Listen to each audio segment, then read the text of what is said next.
Hey, Rocket City RVer here.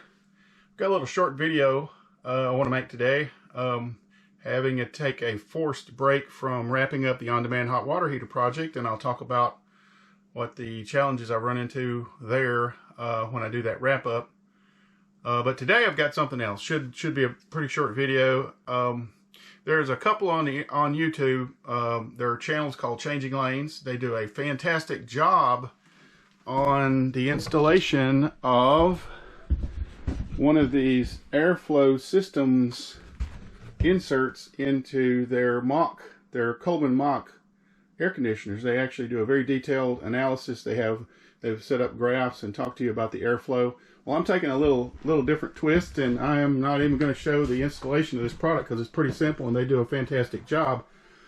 My RV actually has a Wacko Products RV AC Silencer on it, and the reason that I put that on there is because where my AC unit is in my RV, it's literally right across from where you're watching TV, right over where you're eating, and it was kind of loud.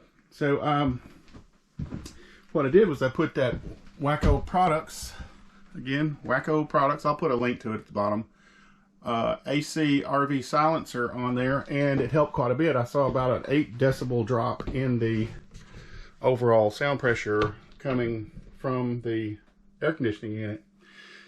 So I've actually had some correspondence with Wacko Products, and they say that these airflow systems inserts inside the airbox actually complementary with the Wacko Products. So I should get another drop in the noise pressure, in the sound levels inside this small little space here. And so I've got my handy dandy little decibel meter right here, and I'm going to make a measurement before I put it in, and then I'll wrap this video up after I've got it in there and show you what the difference is.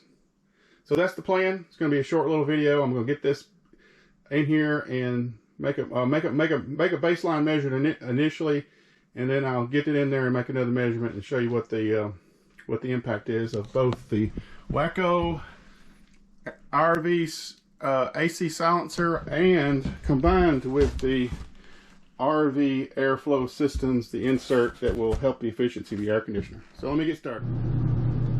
Okay, so let's get a baseline measurement now. The air conditioner has just kicked on, and as you can see, the meter is sitting right under the air conditioner itself on this countertop, and I will be quiet for a second and we can see if we can get a baseline.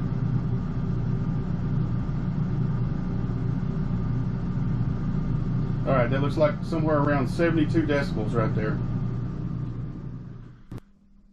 Alright, so I've got the old air box cleaned out. I've got the upper divider plate removed. The original factory taping on the ductwork is excellent. They did a fantastic job, I have to admit. Highland Ridge during the 2017 time frame built a good trailer. This one's actually, they did a fantastic job. I'm not going to have to do any cleanup or extra tape or anything there. So let's get this back in here. Okay, with a snap of the fingers, it's all installed, even down to the sticker. Got the RV AC silencer put back on there. These are the pieces that come out. These are not put back in. These are actually discarded on a Dometic Brisk 2 anyway. And let me close the door. We're going to turn on the air conditioner. Remember that our baseline with the air conditioner running was about 72, I think. So we're going to see what the new baseline is now in the exact same position under the AC silencer with the RV airflow systems device inside that improves the efficiency of the air conditioner. So let's get it turned on here.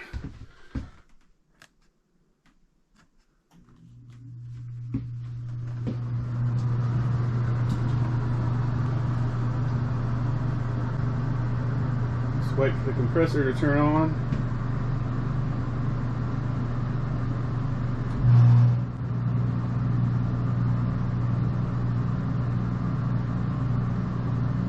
And it looks like we have a new baseline. Let me stop talking and see and get a min-max.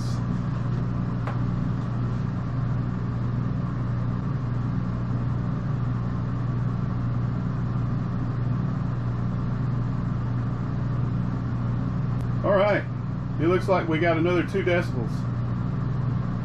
Baseline original was 72. It looks like our baseline now is 70. Let's watch it for another second.